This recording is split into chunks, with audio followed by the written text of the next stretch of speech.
Hey everybody, welcome back to Shoe and Show. I'm riding solo this week as we start to dive into a topic we haven't discussed on the show for a little while, but we want to look at kind of sustainability, the state of sustainability in our industry.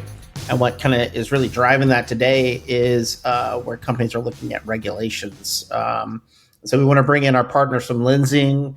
Once again, has been a consistent partner of FDRA, sponsoring events and helping us drive thought leadership to footwear companies, especially around sustainability, obviously with sustainable textiles that they have, but also kind of a new occurrence in Europe with regulatory, impacts starting to come fast and furious.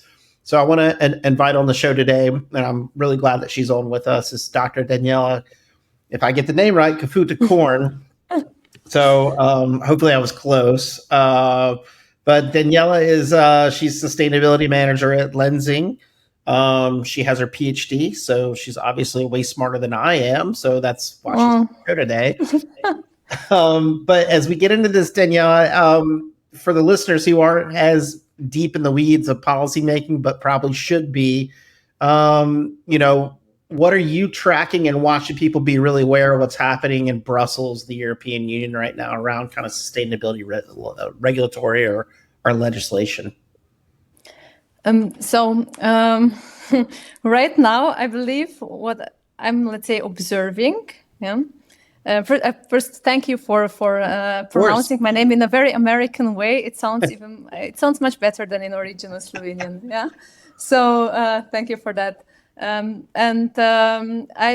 would just like to say, yes, it's a lot of things are happening right now in Europe, a lot of good things, and a lot of good intentions from European Commission to regulate the, textile sector, and also footwear falls very often in this sector. And yes, we are hoping that things will be phrased in the right way. Yeah, because sometimes things sound very promising, and then it's how you phrase the details. The details really matter when you define, for example, durability or requirements, or when you define, recyclability, and those kind of things. Yeah, and what I see right now as a big topic for everyone is eco-design for sustainable products regulation. And the thing that this is like a very, very important regulation is, you see, there will be some requirements that it's the first time actually the textile, but also footwear sector, is facing regulation that touches the design topic. What kind of materials you are going to choose, etc. Yeah, because the way you define certain aspects, like what European Commission tries to, what the European Union in general is then trying to tackle is, fast fashion to some extent, reducing waste, making products that are placed on the European market more sustainable. Yeah? And when I say products placed on the European market, it's also relevant for American market, because you have a lot of international companies selling to Europe. So they'll probably, I don't know what their strategies are, but very often they place same products in America as they place in Europe. So this means that it's still, even if we talk now about the European market in particular, it's very, very important to know that this is also relevant for American companies. Yeah. And probably consumers who will then consume those products as well. Yeah. The way I understood, kind of the eco-design, kind of the way that the policymakers are looking at it is they're trying to create kind of a baseline of saying, under this level, right? We don't want shoes that only last 4 days, right? So exactly. We don't want shoes that last 10 days. We want shoes to actually last months and years, right? So they're trying to figure out what that looks like in terms of making sure that companies aren't importing in product that are just kind of waste right from the start, and trying to get above that. So I think a lot of companies who hear eco-design may get a little afraid of that, but it also kind of helps the market in some ways too. If you're a company doing the right things for the right reasons and importing good product to the market, it can actually I think, help in the long run the industry because it will kick out some of the bad actors. Yeah, if you believe so. If you believe so, We'll see, right? I'm really curious how this will be phrased in the details, because we are now at the level when for different sectors now we are going into granularity, and always when you go in granularity, it depends what kind of method you choose. For example, when you talk about durability, which is a big topic of concern for all the natural materials, is because just its inherent properties that mechanical robustness, robustness to mechanical stress is lower for natural materials in comparison with synthetics. But on the other side, people love to wear natural materials because of the comfort. But comfort doesn't play a role, yeah. And when you look, okay, but maybe people would accept one or another hole, or if Right. things are comfortable, because especially for garments, we know that, for example, people just like to wear comfortable clothes, and if there is a small hole, maybe they will still work with it in the garden, or sleep in this shirt or whatever. Yeah, and maybe for shoes this is a little bit less relevant. This could be a problem. Yeah, Right. but as I said, it's always the way you define. And then, when you're pushing synthetics, you have on the other side some issues, yeah. And so I'm really curious how these requirements will be prepared in detail, because there is so little scientific evidence, really good scientific evidence. First of all, that when we talk about durability, the durability really, higher durability, let's say physical durability, Right. will really and lead to less waste. Yeah, and that people don't dispose that because the consumer behavior is a little bit different. And just this year, I read a scientific study prepared by, I believe, from Norwegian scientists that actually who made like scientific review on durability and said actually, not only in textiles, but also in other products, durability is not really something that will reduce the environmental impact as many hope. Yeah, so because the consumer behavior is different. Because for electronic devices, there are other things that playing roles. Like, for example, if you energy consumption, because maybe newer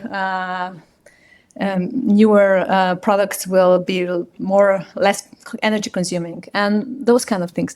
So it's super difficult, yeah, because very little scientific evidence to know that to go in the right direction, almost none, yeah, on the durability topic, and for shoes and for textiles in general, and this is what makes me a little bit concerned in this stage. If this will be phrased correctly, or if this will even encourage use of fast fashion, because we'll go just for robust materials, and these are primarily synthetics. That's interesting. Which I don't say that they are a bad thing, don't understand me wrong, because sometimes they're always, if I need a raincoat, I would always go for synthetics, because it's just I need this hydrophobic function Right. of the materials. Right. Yeah, but if I need something like this, yeah, this is like this blouse, then I definitely prefer more natural materials, yeah, because for comfort, for reasons of comfort. So I'm not saying that one thing is bad, yeah, it depends, yeah. Right. I think it's interesting because you're right. We're just in the infancy of collecting data and understanding all these different, and especially with footwear, when we have an average of 60 different materials going into a product to make sure it functions. And then it's just like how you look at where you can displace fossil fuels with some bio recycled, and like how you make those decisions is very difficult. But to your point, we don't really you could wake up one day and be really happy with your shoes, and wake up the next day and have bad sleep and be very upset with your shoes and get rid of them, right? And it doesn't mean that the shoes don't have any life left in them. It just means that you got tired of the color, or you just didn't like the feel, or you have a particular way about it. And so when we think about like designing footwear around that, it is very difficult. It's as difficult as even knowing like what will inspire someone to purchase a pair of shoes versus not, right? Like, so it is kind of really difficult for that. I know as they're going through this process, footwear is not first on the list when they're looking at this. I know they're in other industries, so there's a bit of time. We hope for the policymakers to do this research, and hopefully we can help along the way and fill in some gaps with them. I'd be very interested, even on our side, to run like consumer surveys to have more information about how people feel about shoes and how long they think they should last and how long they actually keep their shoes in their closets, et cetera. So we have some data to collect on that. But as people kind of start to think about this eco design from a company standpoint, what do you think companies should be considering and thinking about in their own operations as they kind of prepare for what will come? Oh, eco design is so comprehensive. So it's really everything, you can imagine, because on one hand, you need to know, okay, how is this potentially affecting my business? Because if you are, let's say, as I mentioned, more in natural materials, this could be like a big problem for you if you're not be able to place products from 100% of your material on the market without this being a reason for the disposal of these textiles, and because there were some thresholds not really accurately considering different materials, but someone prepared like this proposal, and this is very, very difficult. And it's very difficult also to comment on these proposals because there is so little things are published, so meaning that you as a company would need to run your own study, and in some cases this is just hard to manage, hard to pay for, because you need to test quite a lot of items to get a representative, let's say, conclusions, And so this is definitely one of the things. You need to know how is my material, where is my material in this scope, of this regulation. So, and then another thing that is also coming is much higher transparency. So, meaning that you probably heard about, I don't know if you heard about this digital product passport that is coming. Yeah. So actually each product should have like kind of a identity passport, and there will be a lot of, I don't know what exactly will end up in this digital product passport, but of course there is kind of idea what are discussions, what are the questions the European Commission or others who are preparing that for the European Commissions are asking. And we know that substances of concern are like very broadly defined. So almost everything could fall in the scope of these substances of concern. And always when you deal with textiles, you have chemicals, of course. Right. Even we as a fiber producer, of course, we also use chemicals. So you need to know. And it's not only the issue that you need to list everything in a certain way and collect the information maybe differently in the component as you did now, and connect the dots together. So it's really this is something that is quite a comprehensive and a lot of work, represents a lot of work. Yes, there you will need to list all the certificates you have and so on. And we are fiber producer, we produce materials for textiles, for shoes, for that, meaning that we are right in the beginning of the value chain. So we'll be the first one who will, who will need to prepare the information. Right. Once this is adopted, when it's known what exactly is needed, then of course we will be approached by everyone. So I'm really expecting tsunami of requests, and you need to digitalize properly. So this is otherwise it could be very, very difficult to handle these requests. Yeah, so it's almost like we know like chemical compliance. We know that traceability helps with business operations. We know that sustainability and sustainable choices helps with kind of marketplace advantages in some ways to market it that way. But what you're talking about is like a holistic look, right? It's like the chemical, it's how sustainable it actually is, it's where it's coming from, and you've got to have all that. So there's a lot of stuff that... How can it be recycled? Is it which components? How can we durability information and all those kind of things? So it's very holistic, as you said. And it's not,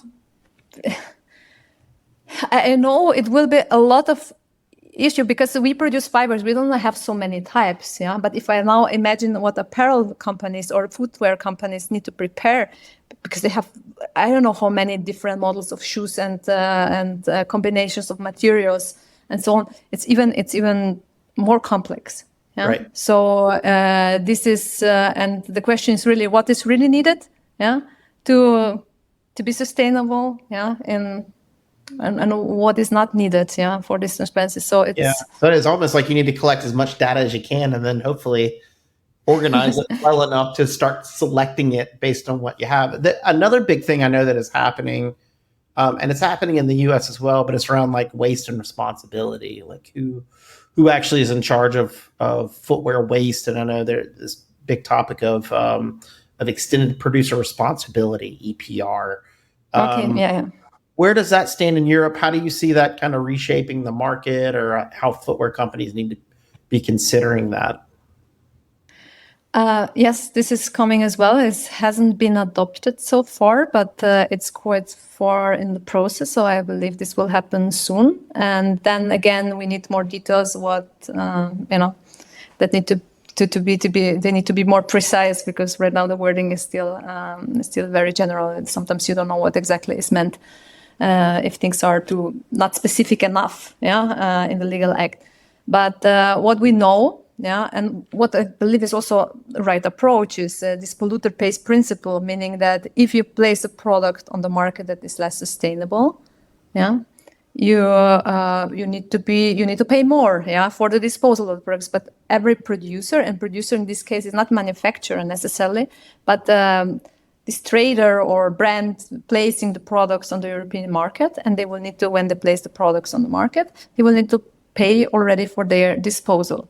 And then they pay less, yeah, to simplify, they pay less if they make more sustainable product. And more sustainable products, as we see that this will be linked to the eco-design, what we discussed before. And there are all the issues with how you define durability. Will this really be a more sustainable product or not more sustainable product? Because it's interesting because that's kind of an incentive, right? So there's an incentive to actually, instead of being what we think of policy as punitive sometimes, where it's like, in the U.S. parlance, a stick, you're beating someone to make them do something. It's a carrot approach where you're providing an incentive to say, if you do this and follow this and you're better than this, whatever they decide, is sustainable or is, less waste, then you pay less, right? You're going to pay something, but that, that savings can then go back into the supply chain to buy those better materials. I think there is some kind of a balance there, I think. And then again, it's, you need also to think there is a big, when you compare now, when you look at the materials that you can buy, for example, we have virgin polyester fiber, which is not something that that is desired. They want more to go in the recycled version of polyester. But let's say if you look at the fossil-based, just casual polyester fiber, fossil-based polyester fiber, and then conventional cotton, not even the best version of cotton, right. There is like, I know 1 year ago, if you look at the average price, it's very difficult to calculate the average price, but I looked a little bit about what is available literature for that. There's like $1 difference, per kg, So meaning that if you want to switch from that to, let's say, even conventional cotton, not even to good version of cotton, fee must be, let's say, big enough, expensive enough, in order to encourage this switch. But so far, what we observe in Europe, because some countries already have these schemes, they already have these schemes in place. But the incentives are just not, it's, if you don't pay that much and say, okay, it's still worth paying that, but not doing anything for the design because it's still cheaper and than switching to more sustainable products. And we know all recycled fibers cost more they come at higher cost. It's when you need, especially when it comes to textile recycling, because you need to remove for all the chemicals that are dyes, finishes, etc. Yeah, so depending on what kind of recycling you do, of course, mechanical recycling, sometimes they let's say sort colors, but on the other side, don't know what kind of chemicals. It's not that they don't purify the materials like they do in chemical recycling. So it's like both has pluses and minuses, I would say. Yeah. Well, it's very, very complex topic, and that you can do a lot of things right. And I think they are very powerful instruments coming for Europe. I'm really excited about them. So they're really, really powerful, have the potential. And now I'm just curious how this will be phrased, because it could go also in completely wrong direction. And I still hope that this will not happen.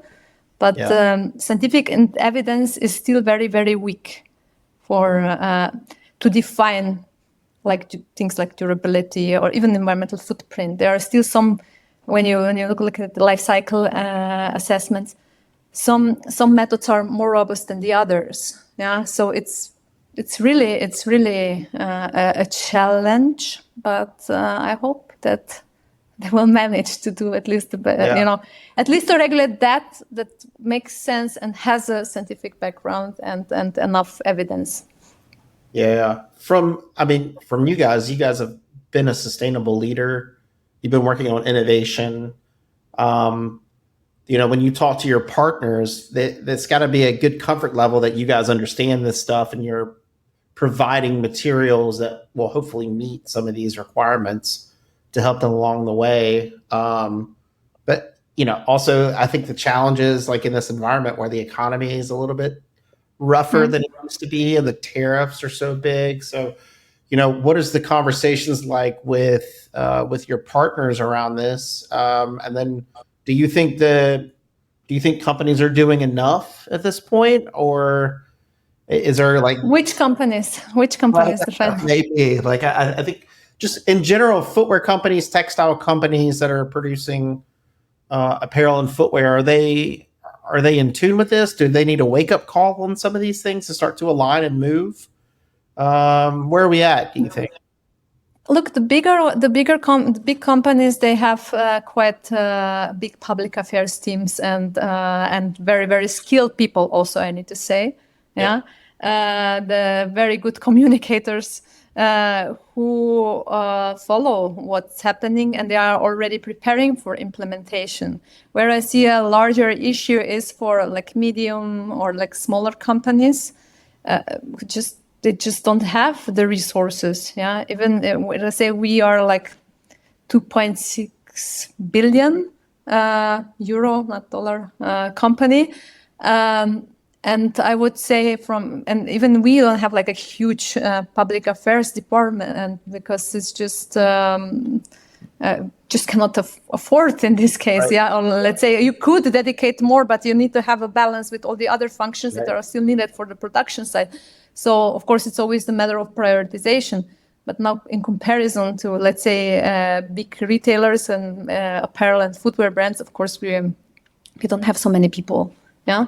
As a manufacturer, that's clear, and we do prepare. But I believe that smaller companies, and especially also European companies and medium-sized companies, they might face challenges. Yeah, a lot. And the bigger ones, of course, they will also need to prepare, have a lot on their to-do list.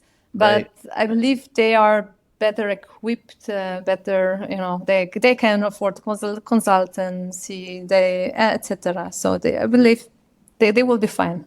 Yeah, I guess kind of the takeaway message about all this is just starting for those small and medium-sized companies, just to start to understand what's coming a little bit, talk to their teams, educate, start to align what maybe they need to start collecting.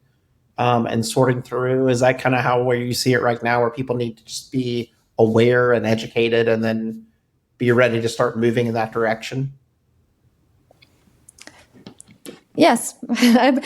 Even the smaller companies, they are usually in certain national associations, textile associations. And at least in Austria, what I observe, because we are headquartered in Austria, and I have some I see that there is quite a knowledgeable team in these textile associations that provide this information. But even when you see when there is so much you need to do and be transparent about, etc., then it's still very overwhelming, because how can you follow? Even I work on these topics every day, and even I don't have the overview of everything that's happening, and because it's just too much, and there are here rumors, and there is this again happening, and then this has been published, and this report you have to read, and it's even for me, when I dedicate a lot of time in this topic, it's overwhelming, and for them it's really tough. But I hope that they will, it's about let's see what the European Commission will do, and they are aware. They have a department also within the European Commission knowing that there are small and medium-sized enterprises, and that they need somehow to manage this. This issue. So let me ask you this today: what shoes are you wearing? You wearing athletic or fashion? Which ones? What do you? Comfortable shoes. I'm not. I'm not a typical woman. I need to disappoint you. I don't have so many shoes. Okay. Usually they are comfortable. And not very, not something that you see in Pretty Woman or. So I would say I like natural materials. And also leather to some extent. Depending on for what. But for me, material is more in focus than the look. And comfort. I'm maybe too old. I used to be different in my when I was a student. Maybe I tried to be let's say taller and nicer and better looking. But right now I just don't suffer for my beauty anymore. So really comfy shoes. Practical. Not footwear. Sneakers that much, but more like others. It's just comfortable. Nice. Well, listen, thank you so much for coming on today to kind of share perspective of what's happening in Europe. And I think it will help kind of move people in the right direction. I know Lenzing is doing a lot of work around sustainable innovations to help companies get to that point, right? When they're making material decisions and things like that, there's a good option with Lenzing. But really appreciate your time today to come on and share a little bit about what's happening and help people kind of get educated and kind of activated. Hopefully they get activated towards the space as well. Thank you for having me and for giving this opportunity. Thank you. Absolutely. Folks, shoeandshow.com is our website with all the list of all our episodes. So please go there. We've got a lot of great conversations about sustainability. Even if it's a couple of years ago, a lot of content is really relevant, I think, around strategy, how people think about sustainability and act and make decisions around sustainability. And obviously with the regulatory kind of push that's happening in Europe and in some states in the US, is one thing that we can't take our foot off the gas in sustainability. We need to keep moving forward strategically. Even in kind of a tough economic environment, these things are not slowing down when it comes to regulation. And then in many ways in the marketplace, it's still very important to many consumers about material choice and sustainability. So it's a topic we'll keep talking about and keep pushing on and trying to help lead on. And appreciate Lenzing's partnership and coming on today to do that. And next week, new episode drops every single Monday. Thank you guys for listening. And until next time, Shoe In is out. Shoe In has been brought to you by the FDRA, the Footwear Industries Association focused on retail, trade, politics, and fashion, helping create and enhance conversations on all things footwear. For information about FDRA, visit fdra.org.